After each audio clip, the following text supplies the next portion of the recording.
లేకపోతే రక్షణ పొందినటువంటి మన యొక్క కుటుంబస్తులకై, మన వీధి జనములకై మనము వారి కొరకు దేవుని సన్నిధానంలో నిలవబడుతున్నామా? இன்னொரு வசனம் வாசிக்கலாம். யோபுவின் புத்தகம் 29ஆம் அதிகாரம் 23ஆம் வசனம். యోబు 29లో 23వ వచనము. యోబు 29 23. 29లో 23. కడవరి ఆశీర్వాదం కొరకు, పరిశుద్ధాత్మ యొక్క అభిషేకం కొరకు మన ఆశ కలిగిన వారే ఉండాలి. இந்த நாட்களை குறித்து வேத பண்டிதர்கள் சொல்கிறார்கள், கடைசி காலம், கிருபையின் காலம், பரிசுத்த ஆவியானவருடைய காலம் என்று சொல்கிறார்கள். ఈ దినమును గురించి ఏమంటున్నారంటే కృపా కాలమనియు పరిశుద్ధాత్మని యొక్క కాలమనియు అనగా కడవరి కాలం అంటున్నారు. நம்முடைய சுய பலத்தினாலோ அறிவினாலோ படிப்பினாலோ நாம் பரிசுத்தமாக ஜீவிக்க முடியாது. பரிசுத்த ஆவியானவருடைய வல்லமை நமக்கு வேண்டும். మన యొక్క జ్ఞానం చేతను, మన యొక్క కృషి చేతను మనం పరిశుద్ధులుగా జీవించలేము. కానీ పరిశుద్ధాత్ముడు మనలో ఉండినట్లయితే పరిశుద్ధత మనలో ఉండగలదు. అపోస్తలుల 1:8 వాసిக்கிறோம். బూది గంధ వరకు మీరు నాకు సాక్షులై ఉండేదరని చెప్పబడి ఉన్నది. பரிசுத்த ஆவியானவரை வாஞ்சிக்க வேண்டும், விரும்ப வேண்டும், ஆசையாக நாம் தொடர வேண்டும், பெற்றுக்கொள்ள வேண்டும், அதை பாதுகாத்துக் கொள்ள வேண்டும். మరి పరిశుద్ధాత్మని మనము పరిశుద్ధాత్మ మీద ఆశ కలిగి ఉండాలి. పరిశుద్ధాత్ముడి మీద మనము వాంఛ కలిగి ఉండాలి, దాన్ని పొంది ఉండాలి. இன்னொரு வசனம் வாசிக்கலாம். காத்திருந்து கர்த்தருடைய மகிமையையும் வல்லமையும் காண வேண்டும். அதுதான் தாவீதுடைய ఆశை. దావీదు యొక్క ఆశ ఏంటంటే ఇలాగనే నీ మందిర ఆవరణలో, నీ పరిశుద్ధ ఆలయమునందు నేను ఉండాలనుకున్నటువంటి ఆశ కలిగి ఉన్నాడు. சங்கீதம் 122:1 ஆசையா இருக்க வேண்டும். கர்த்தருடைய பரிசுத்த ஆவியானவருடைய வல்லமையின் மேல், மகிமையின் மேல் நாம் ஆசையா இருக்க வேண்டும். దేవుని యొక్క వాక్యం మీద, దేవుని యొక్క ఆలయం మీద, దేవుని యొక్క సన్నిధి యందు మనం ఆశ కలిగి ఉండాలి. దేవదూతలుடைய ఆశ என்ன? దేవదూతల యొక్క ఆశ ఏంటి? ஒரு வசனம் வாசிக்கிறேன். ఆరాధనను చూడడానికి దేవదూతలకు కూడా ఆశ ఉన్నాయి. ஏனென்றால் அங்கே விழுந்து போன தூதர்களுக்கு மன்னிப்பு கிடைக்கல. மனிதன் விழுந்து போன போது இயேசுவின் மூலமாக ரட்சிப்பு கிடைத்தது.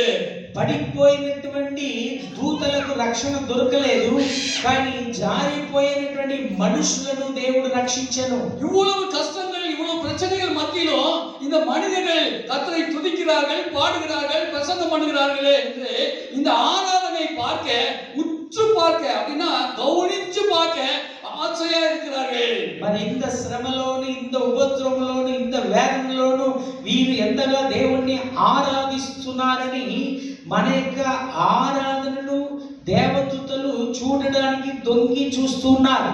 యేసువుకు ఒక ఆశ ఉంది. కయ్యడ அவருக்கு ఆశை. ఆ పరిశుద్ధమైన బల్లలో పాల్గొనడానికి యేసునకు ఆశ.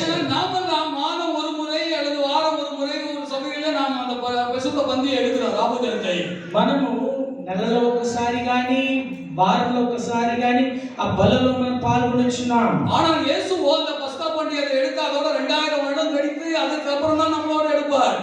మరి ప్రభువైన యేసుక్రీస్తు అప్పుడు 2000 సంవత్సరాల కింద ఆయన పాల్గొనను. ఆ తర్వాత 2000 సంవత్సరాల తర్వాతనే ఉంటాడు. அவருடைய ஆசை அதுதான். ఆయనకు ఆశ ఏంటి? இன்னொரு வசனம் கூட வாசிக்கலாம். ఆశ ఉన్నది. அப்போஸ்தலனாகிய பவுலுடைய ஆசை என்ன? இந்த தேகத்தை விட்டு பிரிந்து கர்த்தரோடு இருக்க வேண்டும் என்பது ஆசை. పరిశుద్ధ పౌలు గారి యొక్క ఆశ ఏంటంటే ఈ దేహమును విడిచి నేను క్రీస్తుతో ఉండాలనుకునేటువంటి ఆశ.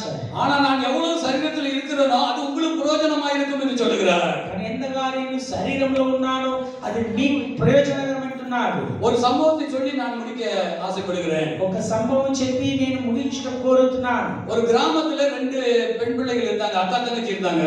ఒక ఊరిలో అక్క చెల్లెలు ఇద్దరు ఉన్నారు. 2 பேருக்கும் திருமணம் ஆனது. அண்ணன் தம்பி 2 பேரும் திருமணம் செய்தார்கள். கல்யாணம் பண்ணிட்டு துபாய்க்கு போயிட்டாங்க. మరి ఇద్దరు కూడా అక్క చెల్లెలు ఇద్దరికి, అన్న తమ్ములకు ఇద్దరికి పెళ్లి అయిపోయి భర్తలు ఇద్దరు కూడా దుబాయ్ వెళ్ళిపోయినారు. அந்த நாட்கள்ல டெலிபோன் வசதி, செல்போன் வசதி கிடையாது. லெட்டர் போடுவாங்க, அது கூட 1 வாரம் 10 நாள் ஆகும் வந்து சேர்ந்து. మరి ఆ దినాల్లో ఈ యొక్క మొబైల్ గాని, టెలిఫోన్ గాని వసతి లేదు. ఉత్తర వేసినట్లుగా 1 వారం తర్వాతనే వస్తారు. அக்கா காரி நினைச்சா வீட்டுக்காரர் போனாரு, லெட்டர்ல ஒண்ணும் இல்ல, அவர் எப்படி தெரியல, நான் ஏன் வேஸ்ட் ஆகலாம், இங்க யாராவது பணக்கார கல்யாணம் பண்ணி நல்லா சந்தோஷமா இருக்கலாம்னு நினைச்சா.